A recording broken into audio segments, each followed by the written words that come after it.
Yes, friends, we are discussing explanation to section 43(1). તમને બધાને basic depreciation ઓર જેને કહેવાય ને કે પ્રાઇમરીલી ડેપ્રિસિએશન કમ્પ્યુટ કરતા તો શીખવાડી દીધું કે જેમાં અસેટ તમે પરચેસ કરો ને ડેપ્રી લેવાનો ને અસેટ સેલ કરો ત્યારે શું કરવાનું. એ બહુ કોમન જેને કહેવાય કે વસ્તુ છે. હા, સ્પેસિફિક પોઈન્ટ કરાય એમાં 180 ડેઝ ને ટ્રાન્સફર થાય ને બ્લોક સીઝીસ ટુ એક્ઝિસ્ટ એ બધું શીખ. પણ તમારા મગજમાં આવા ઘણા બધા વિચારો હતા કે કોઈ ગિફ્ટ આપે ત્યારે શું કરવું, કે આવા બધા બનાવો થાય કે આપણે કોઈની પાસેથી વધારે ભાવે સરસ એટ લઈ લઈને પછી એ નિરાતે ડેપ્રી ગણીએ. તો એ બધાનું ઇન્કમટેક્સ એક્ટમાં એની આખી વાત કરેલી છે અને એના માટે આ બધા એક્સપ્લેનેશન્સ આપેલા છે. તમે જોવો છો there are various explanations to section. બરાબર છે. તમે એક લોમાં અત્યારે જે તમે ઇન્ડેમનિટી એન્ડ ગેરંટી ને ચાલુ કર્યું છે ને એ જ સાથે જનરલ લોઝમાં એક બીજું ચેપ્ટર છે જે તમને મજા જ આવશે ભણવાની, કારણ કે તમે આ બધા એક્ટ ભણ્યા છો પછી ભણશો. એટલે એનું નામ છે ઇન્ટરપ્રિટેશન ઓફ સ્ટેચ્યુટ, એટલે કે જે કાયદા છે એનું અર્થઘટન. એટલે આ તમે જે જુદું જુદું જોવો છો ને, જેમ કે એક્સેપ્શન્સ, એક્સપ્લેનેશન, તમે કહો આરું કેટલું હોય છે, પ્રોવિઝન અને પાછું ક્યારેક પ્રોવિઝોય હોય છે. બરાબર છે, પ્રોવિઝિયો, પછી ક્યાંક ક્લોઝ હોય છે. Section 10 clause 1A clause. આ બધી વસ્તુઓનો શું એક્ટમાં ક્યારે પ્રોવિઝન હોય, ક્યારે ક્યાં એક્સપ્લેનેશન હોય. જો આ સેક્શન 7-8 નથી મિત્રો. આ એવું નથી કે સેક્શન 43 સબસેક્શન 7, 8, 9, 10 એવું નથી. This is an explanation to section 43 subsection 1. Explanation. તો એ આખો પોઈન્ટ આપણે ભણી રહ્યા હતા, ગઈકાલે આપણે જોયેલું હતું. હવે અમુક સ્પેસિફિક જે મેં તમને કીધું કે કોમ્બિનેશન, તમને બધાને યાદ છે ગઈકાલે આપણે આ બિલ્ડિંગ સુધીનું કરેલું હતું. બરાબર છે. અને હવે આપણે જે જાવું છે એ છે એક્સપ્લેનેશન 6. એની transfer of a capital asset by a holding company to its subsidiary or subsidiary company to its holding. મિત્રો આ જે મેં ટેબલ આપ્યું છે ને સાવ શોર્ટમાં તમને આપેલું છે. જસ્ટ એ મિનિટ, ખાલી તમને એક એક્સપ્લેનેશન પૂરતું, પછી તમે આ જ વાંચજો એક્સપ્લેનેશન નું એક્સપ્લેનેશન. જો હવે આ મોડ્યુલ આવી ગયું છે, સ્ક્રીન શેર થાય છે મોડ્યુલની, જોવો જોઈએ પ્લીઝ. Thank you. જો transfer of a capital asset by a holding company to its subsidiary company or vice versa. Transfer of capital asset by a holding company to its subsidiary company or vice versa. When any capital asset is transferred by a holding company to its wholly owned Indian subsidiary. Friend, તમને યાદ હશે આવા કેસમાં transfer is fully exempt. Section 47. Any transfer of a capital asset by a holding company to its subsidiary company, provided subsidiary company is wholly owned subsidiary and subsidiary company is an Indian company and vice versa. બરાબર છે, યાદ છે. હવે એક holding કંપનીએ પોતાની plant and machinery જે holding કંપનીએ 50 લેક્સમાં લીધેલી હતી અને જેની WDV 36 લેક્સ હતી, એ પ્લાન્ટ એન્ડ મશીનરી સબસિડિયરી કંપનીને સેલ કરી નાખી. ચલો સેલ 42 લેક્સમાં.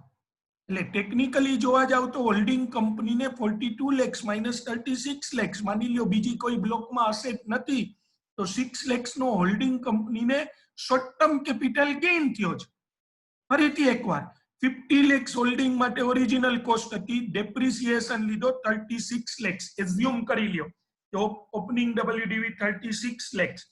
આ અસેટ હોલ્ડિંગ કંપનીએ પોતાની ઇન્ડિયન હોલ્ડી ઓન સબસિડિયરી કંપનીને 42 લેક્સમાં સેલ કરી. તમે કહ્યું અમને આવડે છે, કેપિટલ ગેઇનમાં શીખવાડી દીધું, કેપિટલ ગેઇન ઇઝ એક્ઝેમ્પ્ટ.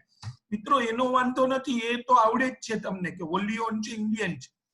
હવે સબસિડિયરી કંપનીએ કેટલામાં પરચેસ કરી કહેવાય? હોલ્ડિંગ એ 42 માં સેલ કરી એટલે સબસિડિયરી એ 42 lakhs માં પરચેસ. સબસિડિયરી કંપની પાસે ઓલરેડી બીજી કેટલી પ્લાન્ટ એન્ડ મશીનરી છે જેની બ્લોકની WDV ઓપનિંગ WDV 100 lakhs અને આ 42 lakhs વાળી નવી આવી. એટલે સબસિડિયરી કંપનીએ શું કર્યું ફ્રેન્ડ કે 42 lakhs એડ કર્યા પોતાના બ્લોકમાં ને પછી એના ઉપર ડેપ્રિસિએશન લીધું.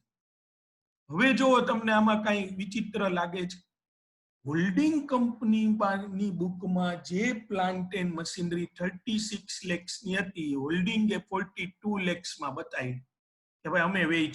તમે કહો સર તો હોલ્ડિંગ કંપનીને એટલું વધારેમાં વેચીને બતાડે તો એને એટલો કેપિટલ ગેઇન ટેક્સ ભરવો પડે ને? ન ભરવો પડે, બીકોઝ ડેટ ટ્રાન્સફર ઇઝ એક્ઝેમ્પ્ટ. અને હવે સબસિડિયરી કંપની એ જ પ્લાન્ટ એન્ડ મશીનરી ઉપર 42 lakhs ઉપર ડેપ્રી લે તો આમ જ કહી રખાય ભાઈ થોડાક ટાઈમ પછી સબસિડિયરી કંપનીએ કંપનીને દઈ દેવાય. વાઇઝ વર્સા એક્ઝેમ્પ્ટ જ. બે હોલ્ડિંગ ને સબસિડિયરી બે છે ડેપ્રી લીધે જ રાખે આજીવન. 50 lakhs ની એસેટ ઉપર 2-3 કરોડ સુધી ડેપ્રી મળી ગયો હોય. It is illogical, you can understand. એટલે આ લોકોએ શું કીધું, જો when any capital asset is transferred by a holding to its wholly owned Indian subsidiary company or by a subsidiary to its 100% holding being transferee an Indian company, a condition to હોવી જ જોઈએ. Then the transaction not being regarded as a transfer of capital asset, આ capital gain માં ભણ્યા, the actual cost of the transferred capital asset to the transferee company shall be taken to be the same as it would have been if the transferor company had continued to hold the capital asset for the purpose of business, for the purpose of its own business. આકાશ જે છે ને એના જેવું છે, Einstein પણ ગોટે ચડી જાય. બરાબર છે. આટલું બધું નહીં, ટૂંકમાં શું કહેવા માંગે છે કોઈ કહી શકે? આટલું ન લખવું હોય તો સબસિડિયરી કંપની કોના ઉપર ડેપ્રિસિએશન લઈ શકે? 50 lakhs ઓરિજિનલ, હોલ્ડિંગ ની બુકમાં WDV એટલે ઇન્કમ ટેક્સ પ્રમાણે WDV 36 lakhs અને હોલ્ડિંગ સેલ કરી 42 lakhs માં, તો હવે સબસિડિયરી કેટલા ઉપર ડેપ્રિસિએશન લઈ શકે? ચલો ગુડ, જવાબો આવી જ ગયા છે. 36 lakhs ઉપર. shall be taken to be the same. Bare provision છે મિત્રો, તમને મજા નથી, તમે બેર નથી કરી શકતા એને, પણ એ છે બેર provision. shall be same as it would have been if the transferor company, transferor એટલે હોલ્ડિંગ, had, જો continue to hold. In short મેં ઓલા લીટામાં આપણા જોવો જોઈએ શું લખ્યું છે ખબર છે? when holding company transfer any capital asset to its wholly owned subsidiary or vice versa and provided the transferee company is an Indian company and subsidiary company is 100% its subsidiary, the actual cost shall be સાવ શોર્ટમાં WDV to the transferor.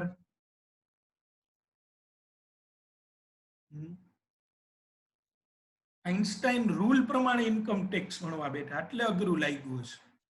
આપણી જેમ shortcut કરવા માંડે તો ન વાંધો. WDV to the transferor. બરાબર છે.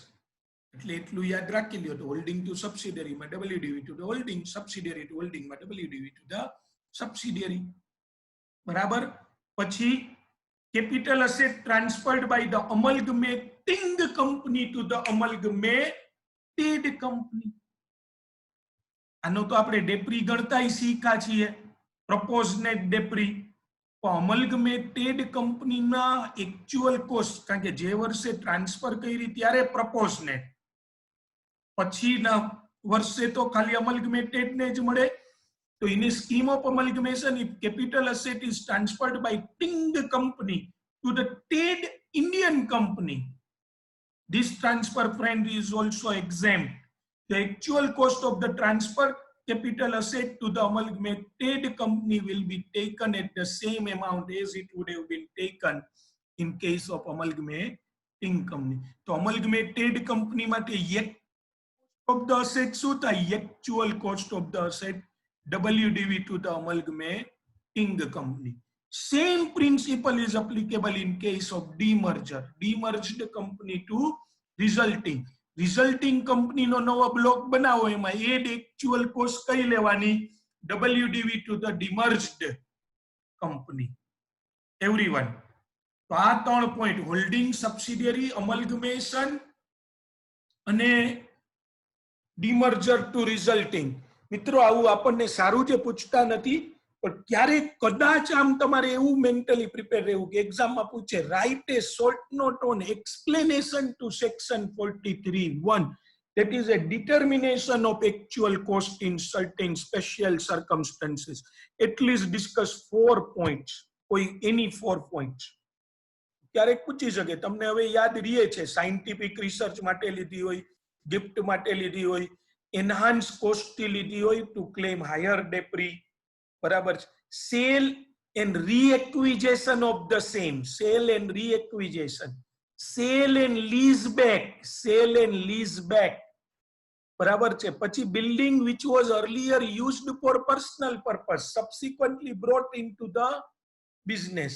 પછી any transfer of a capital asset by a holding company to its subsidiary subject to various conditions in the scheme of amalgamation, in the scheme of demerger. આ બધી જગ્યાએ કેવી રીતે actual cost નક્કી કરવી ને એનું explanation income tax act માં આપેલું છે, બરાબર છે. 90% કેસમાં સીએ ઇન્ટર લેવલે 90 નહીં કદાચ 98 હશે, હાલો ને વધારે થોડો 98% કેસમાં ફ્રેન્ડ્સ ડેપ્રીનો ક્વેશ્ચન પૂછ્યો હોય તો અસેટ પરચેઝ જ કરી હોય છે. આવા બહુ ઓછા પેલા છે કે જેમાં એ પૂછાણું, પણ છતાંય આપણે એમસીક્યુઝમાં ને એમાં ક્યાંક આપણને આવી જાય. એટલે તમને નોલેજ હોવું જોઈએ. કદાચ તમે એની બહુ એને કહેવાય કે ફર્ધર રિવિઝન પ્લાનમાં એને ન રાખો, ફર્ધર રિવિઝન, તો વાંધો નથી. હવે જે આ પોઈન્ટ છે ને 11 નંબરનો, એ તો તમને આવડવો જોઈએ, એ પૂછી શકે અને તમને આવડે છે, એ મને ખબર છે. Capitalisation of interest paid or payable in connection with the acquisition of asset. ખાલી હેડિંગ ઉપરથી કયો જોઈએ શું હશે પોઈન્ટમાં? Capitalisation of interest paid or payable in connection with the acquisition of asset. આ એક એવો સ્પેશિયલ કેસ છે કે જેમાં અસેટ લેવા માટે કંઈક તમે લોન લીધેલી છે અને એના ઇન્ટરેસ્ટ બાબતે આને કંઈક એક્સપ્લેનેશન આપ્યું છે એક્ટમાં. શું આપ્યું હોય કયો જોઈએ? યસ, વેરી ગુડ, બધા આવી ગયા છે. બોરોઈંગ કોસ્ટ બરાબર, ઇન્ટરેસ્ટ કોસ્ટ એડ થાય બરાબર, પણ તોય થોડુંક કૃતિક ભાવિક બે સ્પેસિફિક. ઇન્ટરેસ્ટ એડ થાય એવું તમે બોલો છો, તમને ખબર જ છે કે એવું નો, ઇન્ટરેસ્ટ તો પીએનએલ માં જાય, ઇન્ટરેસ્ટ તો રેવન્યુ એક્સપેન્ડિચર તરીકે બાદ થાય કે એસેટની કોસ્ટમાં એડ થાય. શું લખેલું હશે એમાં? કોઈ પણ બીજા કહી શકે. ઈ બંને એવું કહે છે કે ઇન્ટરેસ્ટ કેપિટલાઇઝ થાય બરાબર, પણ રેવન્યુ થાય કે કેપિટલાઇઝ? હા, વત્સલે કીધું છે ઈ બરાબર, પ્રી એક્વિઝેશન. તમે ઈ જ વિચારો છો, પણ જો આ એક્સપ્લેનેશન કોઈ વસ્તુ મિત્રો ઓન એર નથી રાખી ઇન્કમ ટેક્સ એક્ટ. આ તો બહુ જૂનો પ્રિન્સિપલ, તમે ફાઉન્ડેશનમાં પણ કેપિટલ રેવન્યુ એક્સપેન્ડિચરમાં ભણ્યા છે કે that interest pertains to the period prior to the date on which asset is put to use shall be capitalized. અને આ બાબતનું explanation 11 for determining the true actual cost, it is given under the income tax act. જો certain taxpayer have with a view to obtain more tax benefits and reduce the tax flow resorted to the method of capitalizing interest paid or payable in connection with acquisition of asset relatable to the period after such asset is first put to use. કે ઘણા બધા sample એવું કરતા હોય છે કે પોતાને વધારે ડેપ્રી બાદ મળે અને ટેક્સ ઓછો ભરવો પડે, એટલે અસેટ યુઝ જે થઈ ગઈ helping and after such asset is put to use ને પણ capitalize કરી નાખે. The capitalize implies inclusion of such interest in the actual cost of the asset for the purpose of claiming debris, investment allowance under the IT Act. This was never the, see friends, everyone please read this with me. બરાબર, મારી સાથે તમે આ પણ વાંચજો. This was never the legislative intent, nor was it in accordance with the recognized practices. આવું તો કવિ નહીં, લો મેકર કેવાય નહોતા માંગતા કે ભાઈ આવું ઇન્ટરેસ્ટ કેપિટલાઇઝ કરો. અને એકાઉન્ટિંગ પ્રેક્ટિસ પ્રમાણે નથી. એકાઉન્ટિંગ નો એક કન્સેપ્ટ આની ના પાડે છે. કયો એકાઉન્ટિંગ નો એક કન્સેપ્ટ છે ને, એ આ વસ્તુને અલાવ જ ન કરે કોઈ દિવસ કે after asset put to use નું જે ઇન્ટરેસ્ટ હોય ને એ કેપિટલાઇઝ ન કરવા દે. કયો કન્સેપ્ટ છે accounting?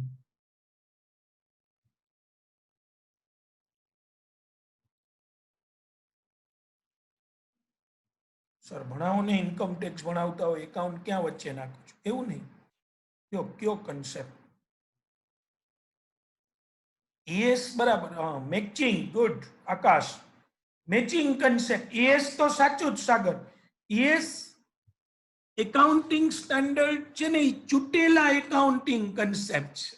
Okay, accounting standards are nothing but the accepted, universally accepted accounting principles and concepts. So દરેક એકાઉન્ટિંગ સ્ટાન્ડર્ડ કન્સેપ્ટ ઉપર તો ડિપેન્ડ છે જ. AS2 હોય તો કન્ઝર્વેટિઝમ ઉપર જ, બરાબર છે. AS13 માં કોસ્ટ કન્સેપ્ટ એ આવે, પછી ફૂલ ડિસ્ક્લોઝર આવે. એવું જ AS10 હોય. AS10 છે, જેમ કે asset shall be shown at its cost, તો AS10 કે પણ કોસ્ટ કન્સેપ્ટ છે. ને ડેપ્રિસિએશન સેલ બી ટેકન, તો AS છે પણ કન્સેપ્ટ છે મેચિંગ છે. પછી બોરોઈંગ કોસ્ટ જે તમે ભણ્યા, તો એ matching concept. Only those expenditure shall be debited, only those expenditures shall be debited which are incurred for earning revenue. બરાબર છે મિત્રો. જ્યાં સુધી અસેટ પુટ ટુ યુઝ ન થઈ હોય ને, put to use or ready to use, it is not capable to earn revenue. So how can you debit the interest for that period against your income of that period? એ મશીને કઈ contribute જ નથી કર્યું, તો પછી જે income earn કરી છે એ કોઈ બીજા મશીનમાંથી પ્રોડક્શન કરી, તો આ મશીનનું ઇન્ટરેસ્ટ એની સામે ક્યાંથી ડેબિટ થાય? આ મેચિંગ કન્સેપ્ટ. એટલે આપણે ફાઉન્ડેશનમાં એ કન્સેપ્ટનું ચેપ્ટર્સ ડિટેલમાં ભણતા કે કન્સેપ્ટ તમે જો પરફેક્ટલી કરેલા હોય તો તમારા એકાઉન્ટ્સના ફંડા પછી બધામાં એ સેમ વસ્તુ મિત્રો પ્રી એક્વિઝેશન ઇન્કમમાં લાગુ પડે. Pre acquisition dividend, preliminary income, sorry expenditure, આ બધામાં અલ્ટિમેટલી તો એ જ લાગુ પડે છે. That is a matching. જેવું એ રેવન્યુ અર્ન કરવા માંડે એ અસેટ કેપેબલ, પછી જરૂરી નથી કે એમાં પ્રોડક્શન થયું હોય. મશીન પુટ ટુ યુઝ થઈ ગયું, રેડી ટુ યુઝ થઈ ગયું, એટલે હવે પછીના પીરિયડનું જે ઇન્ટરેસ્ટ છે એ રેવન્યુ. જેમ કે તમે કોઈ એમ્પ્લોયને રાખ્યો છે ને એને પગાર આપો છો, પણ આ લોકડાઉન પછી આપણી શોપમાં કોઈ કસ્ટમર જ ન આવ્યો, તો પણ આપણે જે એમ્પ્લોય રાખ્યો છે એને જે સેલેરી આપીએ છીએ એના દ્વારા આપણે રેવન્યુ અર્ન કરી શકીએ. નથી કરી એ અલગ વસ્તુ છે. So it should be treated as revenue, એટલે એને રેવન્યુ. ઇન્સ્ટોલેશન એક્સપેન્સીસ જો તમે મેચિંગ સમજેલા હો ને, તો ઇન્સ્ટોલેશન એક્સપેન્સીસ ને દસ્તાવેજ ને ઇરેક્શન ને એ બધું કેપિટલાઇઝ થાય એવું અલગ અલગ ભણવાની જરૂર જ નથી. તમે બહુ ક્લિયર છો કે અસેટ ને રેડી ટુ યુઝ સિચ્યુએશનમાં લઈ આવ્યા, એ પહેલાનો જે ખર્ચો હોય કોઈ દિવસ રેવન્યુ એક્સપેન્ડિચર તરીકે ન આવે, because it has not contributed towards revenue. It is for bringing the asset in a ready to use situation, and that will give the benefits for a long term. So how can we debit such expenditure against one P&L? Not at all possible, and that's why this is just a revision of your accounting concept. This this was never the legislative intent, nor was in accordance with the recognized accounting principles. Therefore, with a view to counteracting tax avoidance, એ બંધ કરવા, setting for cheating નું fitting ન થાય, this method and placing the method beyond doubt explanation 8 to section 43 provides that any amount paid or payable as interest in connection with the acquisition of asset relatable to the period after it put to use shall not be included. ઊંધો કાન પકડાયો. આપણે શું યાદ રાખવું? after છે not to use, તો આપણે શું યાદ રાખશું? before the put to use shall be added. અને આ જ વસ્તુ તમે બોરોઈંગ કોસ્ટમાં પણ શીખાજો.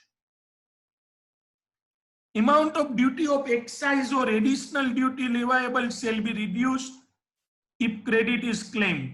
મિત્રો અસેટ લીધી એના ઉપર તમે જે ડ્યુટી પે કરી છે, જે તમને જેની ક્રેડિટ મળવાની છે, જે ડ્યુટીની additional duty, amount of duty of excise or additional duty. Excise તો હવે છે નહીં, other additional duties as per the custom tariff act. એટલે તમે 10 lakhs ની અસેટ લ્યો છો ને એના ઉપર કોઈ એડિશનલ ડ્યુટી ઓફ કસ્ટમ જેની તમને ક્રેડિટ મળી જવાની છે, તો પછી તમે ભલે એ અસેટ ના 11 lakhs પે કર્યા, 10 lakhs પ્લસ 10% એડિશનલ ડ્યુટી, પણ એ તો તમને એની તો ક્રેડિટ મળી જશે. તો તમારે ડેપ્રિસિએશન માટેની એક્ચ્યુઅલ કોસ્ટ 10 lakh બરાબર છે. The actual cost shall be reduced by the amount of the duty of excise or additional duty leviable under section so and so, in respect of which a claim of credit has been made and allowed under the so and so. Same with respect to GST credit in case of capital goods. એમાં પણ આપણને GST ની credit મળે છે, તો એ જે આપણી કોસ્ટનો party બનશે નહીં. પછી છે સબસિડી, ગ્રાન્ટ ઓર રીઇમ્બર્સમેન્ટ. સબસિડી ઓર ગ્રાન્ટ ઓર રીઇમ્બર્સમેન્ટ. તમને જે સબસિડી ફ્રેન્ડ્સ મળે છે, તમે લ્યો છો, આ વાત આપણે ઓલરેડી થઈ ગઈ છે, એ કોસ્ટમાંથી લેસ થઈ જાય. કેપિટલ સબસિડી તમને જે આપે છે, સોલાર ઇક્વિપમેન્ટની આપણે વાત થઈ હતી. હા, પણ that should be reduced from the cost of asset. એના પછીનો પોઈન્ટ છે asset is acquired outside India by an assessee being a non-resident and such asset is brought by him to India. મિત્રો તમારો એક ફ્રેન્ડ રોબર્ટ છે, non resident, રશિયામાં business કરતો હતો. હવે એકાએક એને વિચાર્યું કે રશિયા કરતા અહીંયા રાજકોટમાં બિઝનેસ કરવો વધુ સારો છે, એટલે એ શિફ્ટ થાય છે. ત્યાંથી નોન રેસિડેન્ટ તો છે જ, અને પોતાના કમ્પ્યુટર્સ, લેપટોપ સાથે લઈ આવે છે. asset is acquired outside India, લીધા હતા ત્યાં, being a non-resident, and such asset is brought by him into India. હવે અહીંયા તો નવી ઘોડી નવો દાવો, નવો બિઝનેસ જ ચાલુ કરે છે. Wherein asset is acquired outside India by an assessee being a resident and such asset is brought by him to India and used for the purpose of his business or profession. હવે જોજો, the actual cost of the asset to the assessee shall be the actual cost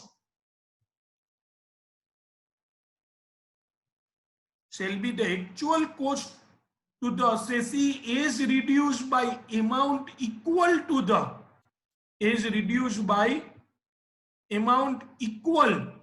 helping hand allow કરેલું જ છે.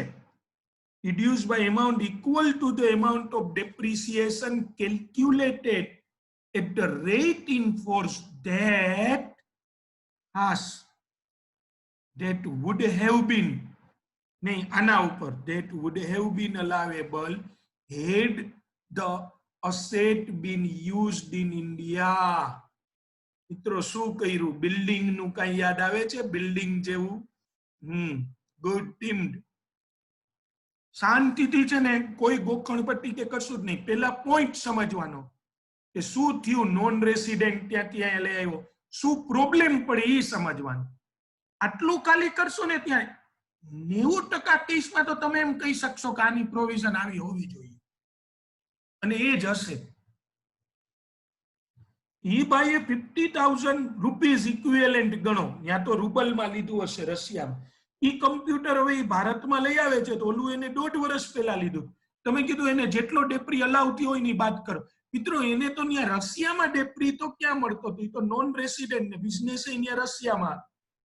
હવે અહીંયા ભારતમાં લઈ આવે છે તો આપણે શું કરવાનું છે? Would have been અલાવેબલ.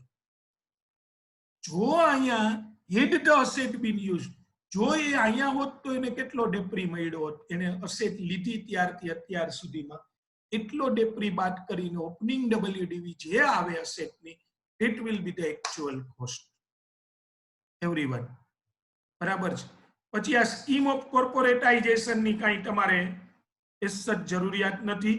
અને કેપિટલ અસેટ એ હું સમય આવ્યે કરાવી દઈશ. અને આ 35 AD યાદ રાખજો, આપણે હજી 32 નામની પ્રોવિઝન કરાવી છે. 35 AD હું સ્પેશિયલી પ્રોવિઝન કરાવીશ ત્યારે તમને એમાંથી જ્યારે 35 AD માં ડિડક્શન લીધું હોય અને પછી એ અસેટ બિઝનેસમાં લઈ આવો તો કઈ રીતે ડેપ્રી લેવો એ આપણે ત્યારે જોશું.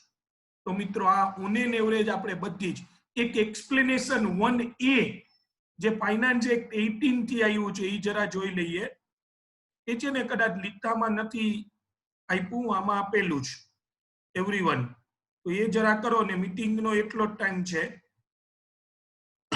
પછી આજે તો બીજી મીટિંગ લઈશ. ઇન્વેન્ટરી કન્વર્ટેડ, જો આ જરા તમે જ મને સમજાવજો.